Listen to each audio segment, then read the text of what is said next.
রাত 2টা বাজে এক্স গার্লফ্রেন্ডের কথা মতন যখন পেছনের দরজা দিয়া তার রুমের মধ্যে ঢুকলাম, তার ফোনটা আমার হাতে দিয়ে জোরে চিৎকার দিয়ে বলল, আব্বু গো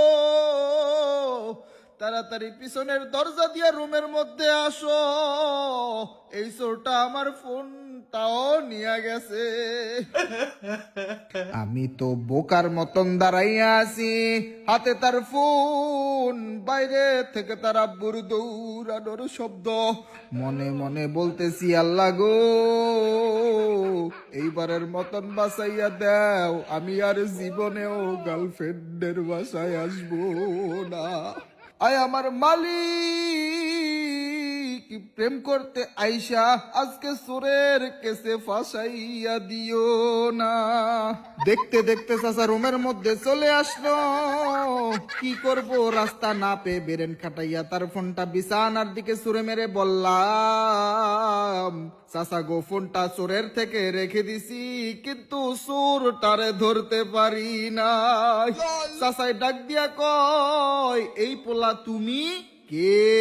আমি হাঁপাতে হাঁপাতে বললাম, চাচা আমি পাশের রোড দিয়েই যাচ্ছিলাম, আপুর চিৎকার শুনে দৌড়াইয়া আসছি, তখন দেখি এক লোক ফোন হাতে নিয়ে পিছনের দরজা দিয়া পালাইয়া যাচ্ছে।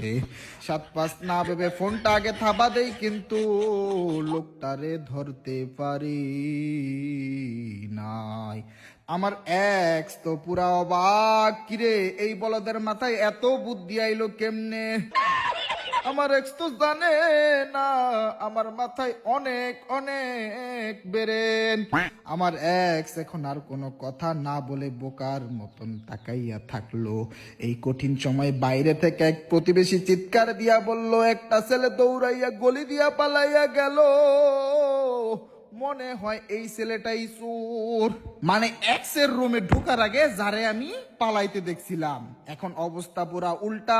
এক্সের আব্বু আমার দিকে তাকাইয়া বলল, বাবা তুমি না থাকলে আজকে বড় বিপদ হইয়া যাইতো। আমি ভিতরে ভিতরে বললাম, আল্লাহ গো আজকে যে বাঁচাইছো এই ঋণ আমি কোনো দিনও শোধ করতে পারবো না। এরপর চাচারে বললাম, চাচা আমি তাইলে যাই? চাচা বলল, তোমার মতন ভালো ছেলে আমি জীবনেও দেখি নাই, তুমি কি আমার মেয়েরে বিয়ে করবা? এখন দর্শক আপনাদের কাছেই আমার একটা প্রশ্ন, এই মেয়েকে কি বিয়ে করা ঠিক হবে নাকি ঠিক হবে না, সেইটা কিন্তু কমেন্ট বক্সে বলতে ভুলবেন না। আর ওই ছেলেটাই বা আসলে কে, এত রাতে কি করতে আসছিল, সেটাও কিন্তু কমেন্ট বক্সে কমেন্ট করতে ভুলবেন না।